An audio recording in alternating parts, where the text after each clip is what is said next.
Всем привет! Как вы, наверное, заметили, жизнь в мире очень сильно изменилась. Но хорошая новость в том, что она не остановилась вовсе. Да, нам пришлось обзавестись новыми привычками, темп немного сбавился, но жизнь продолжается. Продолжается она и в Будапеште. Я хочу показать вам пару дней из моей жизни и из жизни города, который для многих из вас стал любимым местом, куда очень хочется вернуться. Ну что, пойдем погуляем?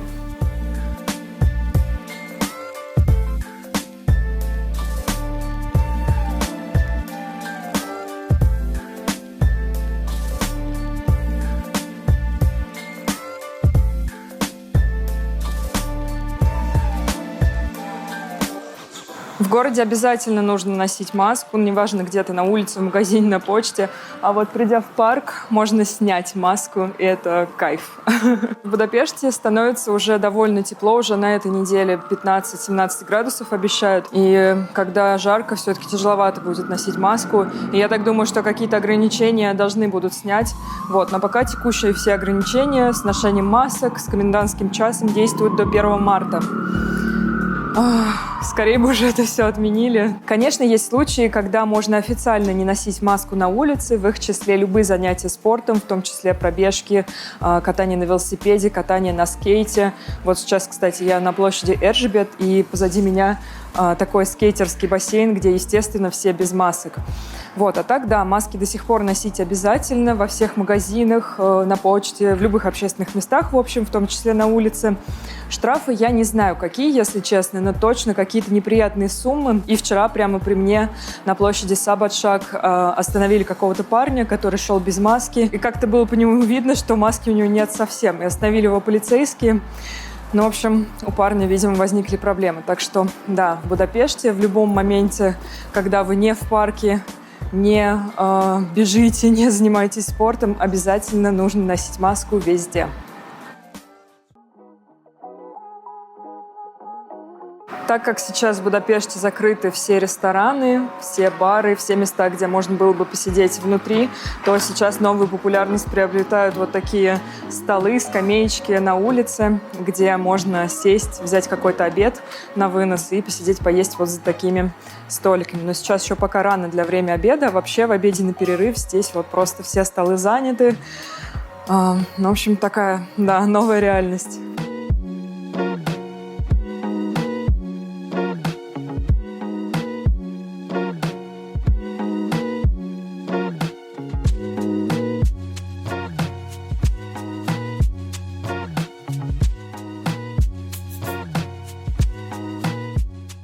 Пришло тепло в Будапешт, и вернулась какая-то жизнь в город, потому что февраль, конечно, самый серый, самый угрюмый месяц в году в Будапеште. И вот сейчас вышло солнышко, уже вторую неделю довольно солнечно, и прямо как-то повеселели люди. Пойдем за кофе, Рокки. Пошли скорей. Сейчас с вами сходим за кофе в один из моих любимых кофешопов в Будапеште. Мне кажется, вам там понравится.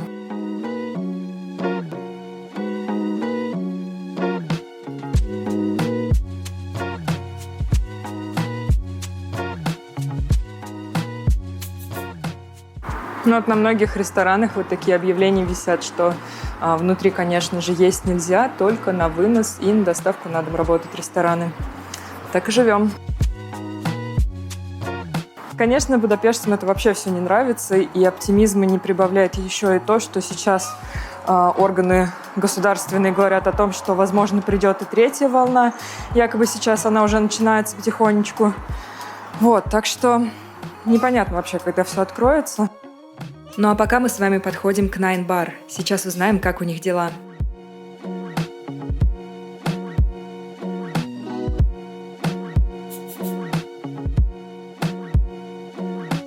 Очень классная кофейня, здесь так много разных деталечек, типа вот музыкальные инструменты, какие-то печатные машинки. В общем, очень классное место. Очень нравится вот этот велик, на фоне его все фоткаются всегда.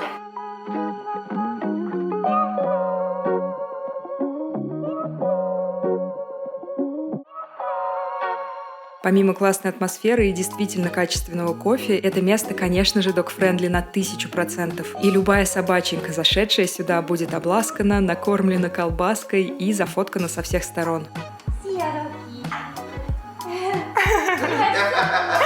И после того, как девчонки наигрались с Рокки, Виктория, девушка, которая работает в этом баре, рассказала мне, как у них идут дела.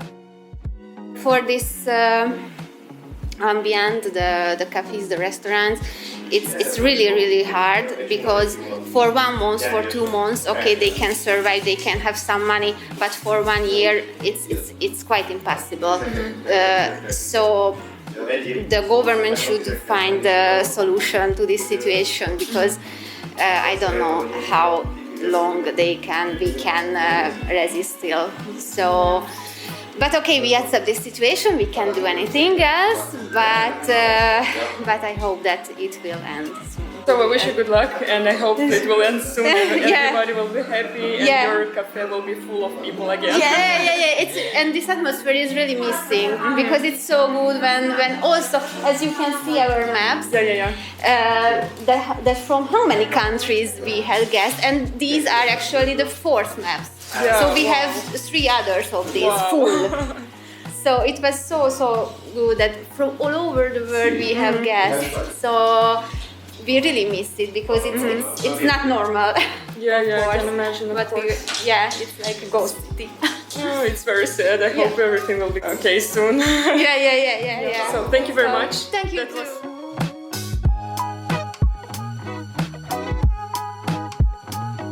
Короче, очень классное место. Я просто влюблена в этот бар, потому что как туда ни зайди, все время какие-то получаешь супер позитивные эмоции, всегда рады тебе, рады твоей собаке, в общем, супер. Да, и еще один момент, когда можно приспустить маску, это если вы что-то пьете или едите на улице. Вот, но если, конечно, рядышком кто-то есть, то лучше маску не снимать. Так что выпью эту чудесную кофе. Я не сомневаюсь, что оно просто бесподобно, потому что иначе кофе готовить в этом баре не умеют.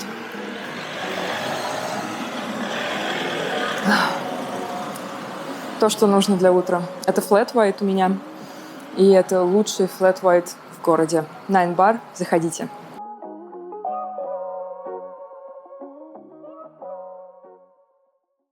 Дальше у меня в планах отвезти мой велосипед в ремонт. У меня прям вот перед началом зимы прокололось колесо. Вот, короче, все очень плохо. Я пробовала его накачивать сама, через 10 минут буквально оно спускает. Ну, то есть, прям, видите, там вообще все плохо.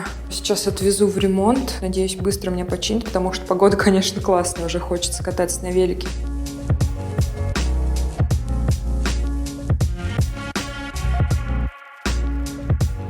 Ну и вот этот маленький сервис. Кажется, они открыты. Так что сейчас к ним зайдем. Блин, это просто полный вообще облом. У них везде написано, что они открыты. И вот я пришла к этому сервису, и вон там написано «Зарва». Откроется только 1 марта. Ну что за фигня? Где мне вообще чинить вел? Недавно сообщество велосипедистов в Будапеште зарелизило новую карту. Там теперь можно посмотреть все велосервисы в городе и даже за городом. Короче, очень классная карта. И вот здесь все вот эти пины, красные, желтые, фиолетовые, это все велосервисы, так как эта тема очень популярна, потому что многие не решаются сейчас ездить на автобусе, на каком-то общественном транспорте. Ну, в общем, вот где я сейчас стою с этим закрытым велосервисом. И кажется, что ближайший это вот здесь. Не знаю, что это такое. Байк Будапешт. Ну, поедем туда, посмотрим. Надеюсь, там хоть открыто. 4 минуты пешком. Очень фиговые новости, потому что уже 2-й байк-сервис закрыт. Ну, ребята, ну вы что творите-то вообще? В связи с чем, я не понимаю. Ну, ведь нет же никакого запрета с закрытием каких-то вот таких сервисных, велосипедных. Блин, просто какой-то отстой. Сейчас буду опять искать на этой карте какое-то место, где можно починить байк.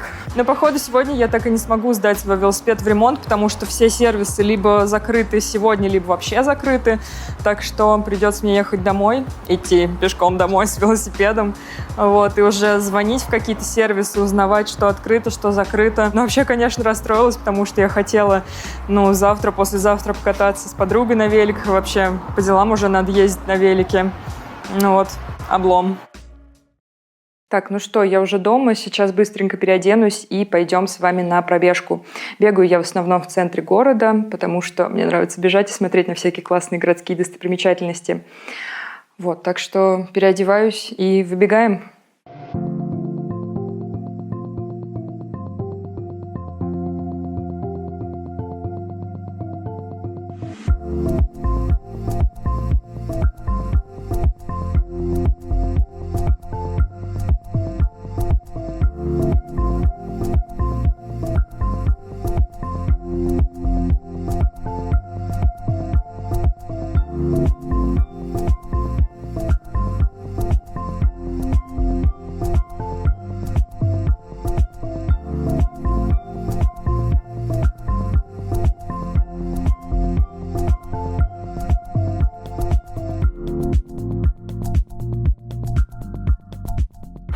Все, закончила тренировку.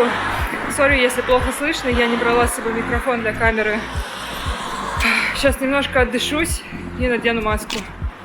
Многие, кстати, спрашивали про закрытие Цепного моста, закрыли или нет. Ну вот, видите, не закрыли пока что, но обещают уже закрыть. И будет он весь, наверное, в строительных лесах. Ну, в общем, ждем закрытия. Сейчас мы используем любую возможность прогуляться по Цепному мосту, потому что, да, потом 2 года будем существовать без него.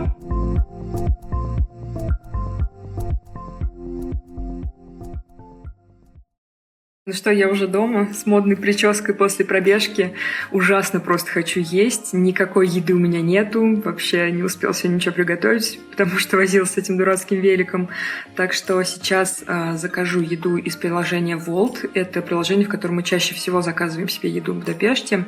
Вот, оно тоже немножко изменилось в связи с пандемией. Короче, сейчас все покажу. Заказывать еду мы с вами будем с приложения Wolt. Это одно из самых популярных приложений для заказа еды в Венгрии. Я буду сегодня есть поке. Доставка будет примерно минут 40. Вообще обычно быстрее, но просто этот ресторан находится в Буде, и он до меня будет вести довольно долго. Дальше я выбираю вот такую штучку No Contact Delivery, чтобы спокойнее и мне было, и курьеру, когда будет доставка. 35-45 минут. Как раз я вот сейчас после пробежки успею в душ даже сходить. Ну и через 40 минут мне под дверью оставили мой заказ. Вот она моя еда, мой обед и ужин на сегодня. Вот такая коробочка приходит. Вот, и что мне дали? Мне дали какой-то соус еще для этого всего. О, то, что надо вообще. Идеально много всего. Много всяких овощей, фруктов. В общем, пожелайте мне приятного аппетита, я пойду поем наконец-то. Время 20:05, это значит, что комендантский час уже начался. И вот так выглядит билет на улицу после начала комендантского часа. После начала комендантского часа на улицу могут выйти либо те, у кого есть собаки, либо те, кому надо на работу, и у кого есть официальная справка с работы, что ему можно находиться на улице, потому что он идет либо на работу, либо с работы. Вот. А остальным людям сидеть до утра. До 5 утра комендантский час у нас длится. Но, естественно, здесь не могло обойтись без каких-то специальных условий. Главное ограничение состоит в том, что с собакой нельзя уходить больше, чем на 500 метров от дома. В 8 с небольшим, конечно, улицы еще не так пусты, как позже, но если сравнить все-таки с периодом до пандемии, до карантина, всегда были какие-то люди вокруг. В 8 город еще жил, двигался, дышал. А сейчас день стал заканчиваться слишком рано. В основном, кого сейчас можно увидеть на улице, это всевозможные курьеры всяких разных доставок, это такси, это люди, которые гуляют с собаками, ну, либо те, кто задержался и торопится вернуться домой. Вот. А так людей, конечно, нет, улицы пустынны. Ну что, ребята, вот такой у нас был первый день. Завтра будет день новый, завтра в планах у меня отвезти мой велик наконец-то в ремонт, надеюсь, получится. В общем, завтра увидимся. А сейчас идем отдыхать. Всем пока!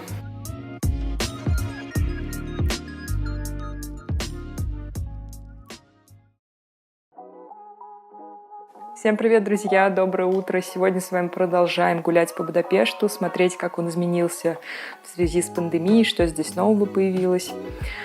И делать какие-то мои мелкие делишки. Короче, на самом деле задача чинить велик у меня сегодня отпала, потому что я позвонила вчера Диме, сказала, что, все ремонты, все сервисы закрыты. Он сказал, что забей, приеду, сам починю. Он сейчас в Москве, я забыла вам об этом сказать. Короче, задачка одна отпала, значит, будем делать что-то другое. Сегодня у меня в планах поехать на центральный рынок, надо там кое-что купить, и заодно покажу вам, как он теперь выглядит. И дальше мы с вами поедем в торговый центр Вест-Энд. Там тоже нужно поделать кое-какие делишки. Мне нужно заплатить за интернет в Водафоне. Приложение у них, как обычно, виснет, как я не знаю что. Короче, придется ехать в офис и делать это все уже непосредственно в офисе.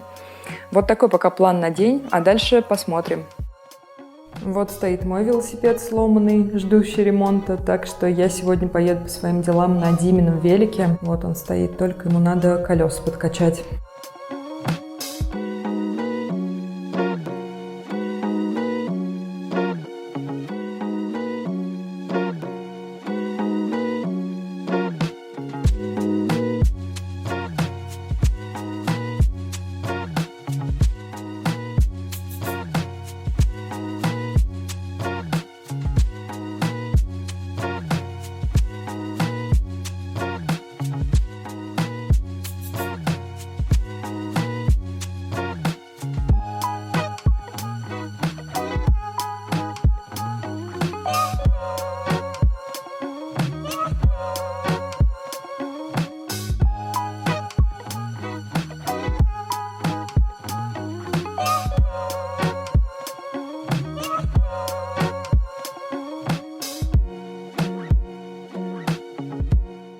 Сейчас быстренько заедем с вами в Паттайя Вок бар за обедом, а потом едем на рынок. Браун райс. Ну давай браун райс. Prawns. Грибы. Да, грибы. Так, экстра топпингс. О, кориандр. Ну, можно, кстати, я люблю.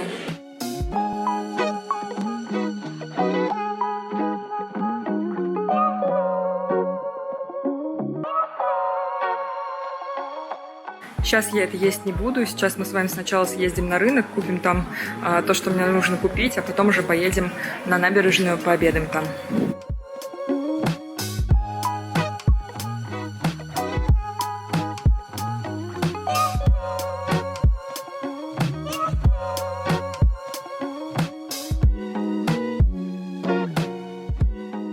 Ну что, ребята, вот мы с вами на центральном рынке.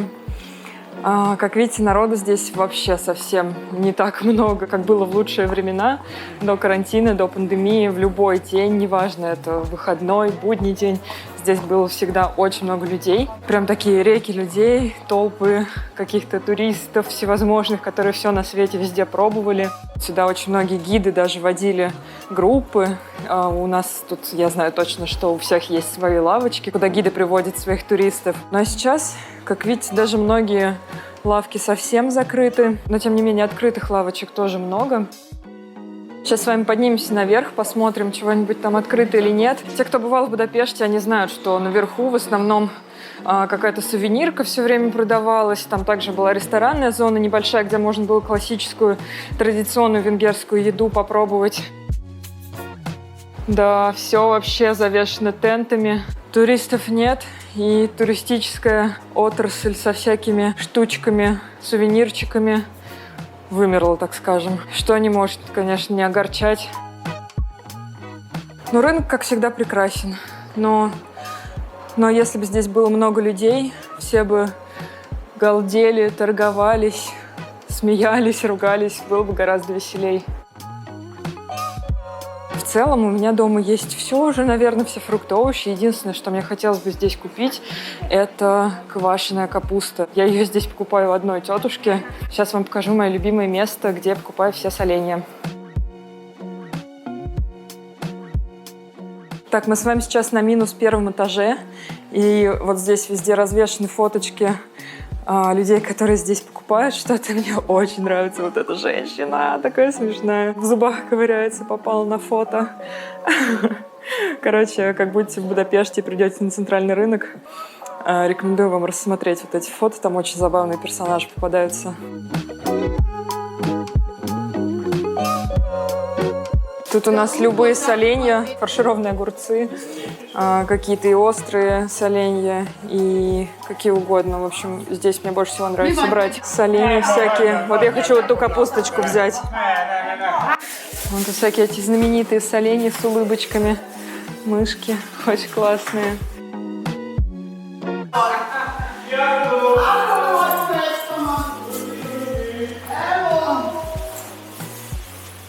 О, нифига, это что-то много прям получается.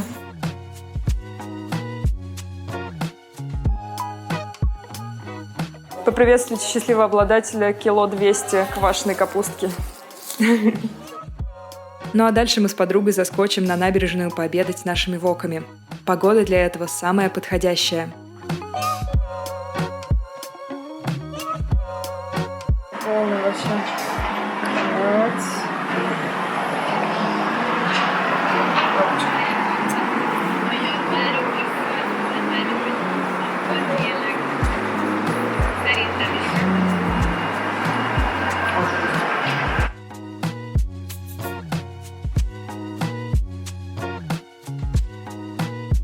Так, ну что, я поела. Теперь у меня в планах доехать до Вест-Энда. Там офис Водафона. Буду там платить за интернет и заодно покажу вам, как сейчас выглядят торговые центры в Венгрии.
В Вест-Энд мы с вами заскочим по-быстренькому, потому что он скоро закроется, а мне надо успеть в Водафон.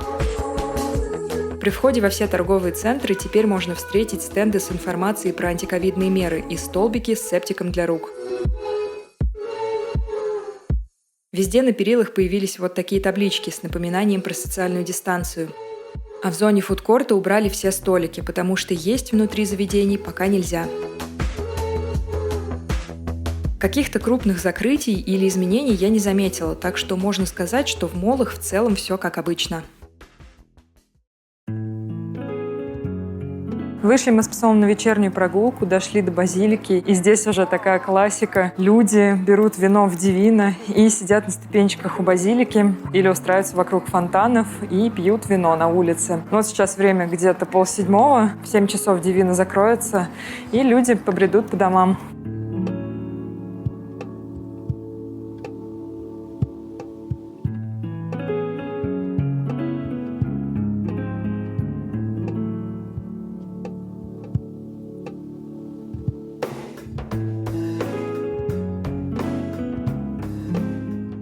Ну что, друзья, вот и подошел к концу наш с вами второй день. Вы увидели, как живет Будапешт в этой самой новой реальности. Конечно, жизнь здесь очень сильно изменилась. Городу очень не хватает туристов, очень не хватает открытых музеев, кафе, ресторанов, купалин. Поэтому всему мы очень сильно скучаем. Но будем надеяться, что совсем скоро все наладится. Вы обязательно прилетите в Будапешт, обязательно прогуляйтесь по своим любимым улицам. Ну а пока ставьте лайки этому видео, подписывайтесь на мой канал, обязательно пишите мне ваши комментарии, я обожаю их читать. С вами была Гришанова Лайф. Сиасток!